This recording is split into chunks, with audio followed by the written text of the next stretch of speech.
Tenth class का chapter 3 metal non metal. आज का डे 3 डे 2 को कंटिन्यू करते हुए वीडियो में लाइक रख लें, शेयर कर लें, सब्सक्राइब कर लें। हम टॉपिक पढ़ रहे थे केमिकल प्रॉपर्टी ऑफ मेटल, तो उसके हम डी 4 पार्ट लास्ट क्लास में पढ़ चुके थे। आज पांचवा है reaction of metal with non metal. जब कोई मेटल नॉन मेटल से रिएक्ट करता है तो क्या होता है।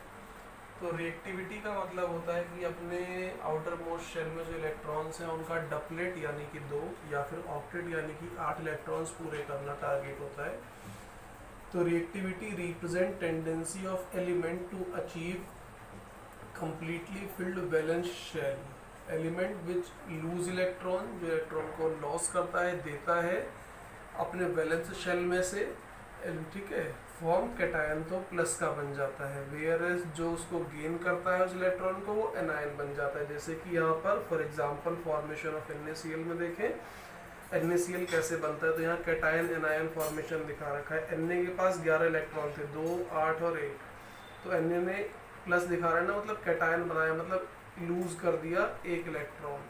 ठीक है, तो जिस साइड से लूज होगा या जिस साइड गेन होगा इलेक्ट्रॉन उस तरफ लिखा जाता है।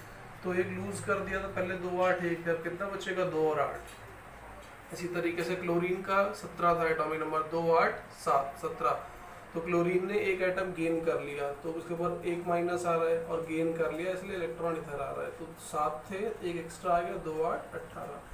तो हुआ क्या, सोडियम ने अपना एक इलेक्ट्रॉन किसको दे दिया, क्लोरीन। तो यहाँ दोनों का फॉर्मेशन दिखा रखा है। सोडियम के पास एक इलेक्ट्रॉन फालतू था, हमेशा वैलेंस वाले इलेक्ट्रॉन दिखाते हैं। वैलेंसी यहाँ 1 थी, यहाँ 7 थी, 7 दिखाया, तो ट्रांसफर हुआ और वो 8 हुए। Na ने एक इलेक्ट्रॉन लूज किया इसलिए कैटायन बनाया, क्लोरीन ने इलेक्ट्रॉन गेन किया इसलिए एनायन बनाया, और इसका ट्रांसफर हो गया। इस तरीके से NaCl का फॉर्मेशन पूरा होता है। क्यों? क्योंकि इलेक्ट्रॉन के ट्रांसफर से बना है, इसीलिए इसे आयनिक बोला जाता है। तो लिखा गया टॉपिक आता है आयनिक कंपाउंड। आयनिक कंपाउंड मतलब ऐसे कंपाउंड जो इलेक्ट्रॉन के ट्रांसफर से बनते हैं।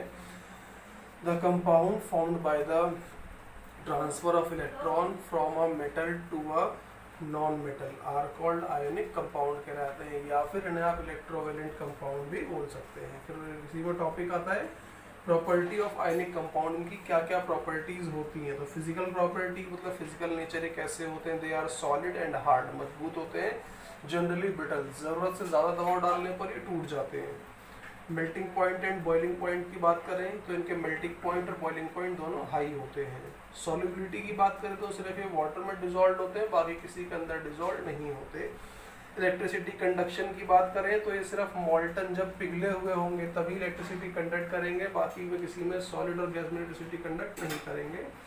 नया टॉपिक आता है अकरेंस ऑफ मेटल। अकरेंस मतलब मेटल कहाँ कहाँ से जो प्राप्त की जाती है। तो सबसे पहला डेफिनेशन आता है मिनरल। जब हम जमीन में गड्ढा खोदते हैं, मिट्टी निकालते हैं, तो उसमें जो भी चीज़ें पाई जाती हैं उन्हें हम मिनरल बोलते हैं। द एलिमेंट्स और कंपाउंड विच अकर्ड नेचुरली, जो मिट्टी में पाए जाते हैं इन अर्थ क्रस्ट कॉल्ड मिनरल, वो मिनरल कहलाते हैं। हम और की बात करें, उस मिनरल के अंदर अगर कोई मेटल ऐसा है जो बहुत ज़्यादा फायदेमंद है, जिसको निकालना फायदेमंद हो सकता है, जिसको बेचना फायदेमंद हो सकता है, तो उसे और बोला जाता है mineral that contain high percentage of particular metal and are profitable, फायदेमंद है फॉर एक्सट्रैक्शन, उसको निकालना। Such minerals are called ore. तो ऐसे मिनरल जो होते हैं वो ओर कहलाते हैं। अब इनको निकालने का तरीका क्या क्या होता है। हमने जो सीरीज लिख रखी है रिएक्टिविटी सीरीज है, पढ़ी थी लास्ट क्लास के अंदर। तो जो ये शुरू के एल्यूमिनियम तक के शुरू के 5 जो मेटल हैं ये हाईली रिएक्टिव मेटल होते हैं। तो अगर ये हाईली रिएक्टिव है तो फटाफट रिएक्ट कर लेंगे, मतलब अनरिएक्टिव स्टेट में नहीं पाए जाएंगे, मतलब फ्री स्टेट में नहीं पाए जाएंगे। जो मिडिल वाले हैं ये मॉडरेटली, ये हाईली है तो ये थोड़ा बीच का होगा, ना ज़्यादा रिएक्टिव ना कम रिएक्टिव, मॉडरेट रिएक्टिव मेटल्स। तो ये क्या होंगे, जो मॉडरेटली रिएक्टिव होते हैं वो थोड़ा बहुत रिएक्ट करते हैं, तो क्या सल्फाइड बना सकते हैं रिएक्ट करके, या फिर ऑक्साइड बना लेंगे, या फिर कार्बोनेट बना लेंगे। अब इनसे ना सल्फाइड, ऑक्साइड और कार्बोनेट से तुरंत मेटल नहीं मिलता, तो रिड्यूस करना पड़ता है। रिड्यूस करने के लिए कार्बन का यूज किया जाता है। सबसे लास्ट में 3 एलिमेंट आते हैं नीचे, वो वेरी लीस्ट सबसे कम रिएक्टिव हैं, तो रिएक्ट ही नहीं करते, नेटिव फ्री स्टेट में पाए जाते हैं। अभी ऊपर के प्रोसेस को कंटिन्यू करते हुए कि कौन सा मेटल कैसे प्राप्त किया जाएगा, एक्सट्रैक्शन ऑफ मेटल दिखा रखा है। तो उसके लिए हमें 3 काम करने होते हैं। एनरिचमेंट ऑफ ओर, सबसे पहले जिस मेटल जिस मिट्टी के अंदर सबसे ज़्यादा ओर है, जो सबसे ज़्यादा प्रॉफिटेबल मेटल है, उसको कलेक्ट करना, फिर एक्सट्रैक्शन ऑफ मेटल, वहाँ से मेटल को निकालना और मेटल निकालने और उसको रिफाइन करना, मतलब मेटल को प्यूरिफाई करना। सबसे पहले हमें ओर मिलेगा तो कंसंट्रेशन ऑफ ओर, कंसंट्रेटेड किया जाएगा उसको, मतलब कंसंट्रेट मतलब वो वाला ओर लिया जाएगा जिसमें ज़्यादा अमाउंट ऑफ मेटल है। फिर वहाँ से ओर से मेटल प्राप्त करने के 3 तरीके हैं। सबसे पहला टॉप वाला, मिडिल वाला, लोवेस्ट वाला।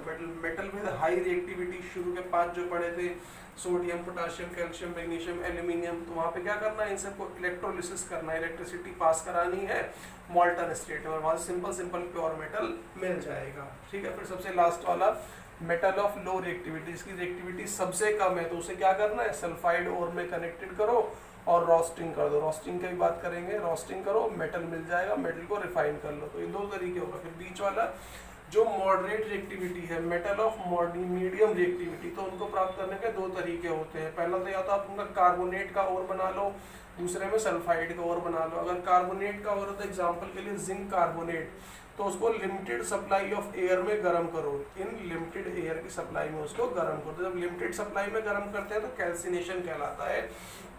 देन वहाँ से क्या हो, ऑक्साइड मिल जाएगा, तो कैल्शियम से ऑक्साइड ऑफ मेटल मिल जाएगा, उसको वापस से रिड्यूस करेंगे। रिड्यूस करने के लिए ऊपर लिखवाया था कार्बन का यूज कर, रिडक्शन टू मेटल, और उसका प्यूरिफिकेशन ऑफ मेटल कर लिया जाएगा। क्योंकि सल्फाइड ओर में, सल्फाइड की बात करें तो मरकरी का सल्फाइड, जिसको सिनेबार भी बोला जाता है, या फिर जिंक का सल्फाइड।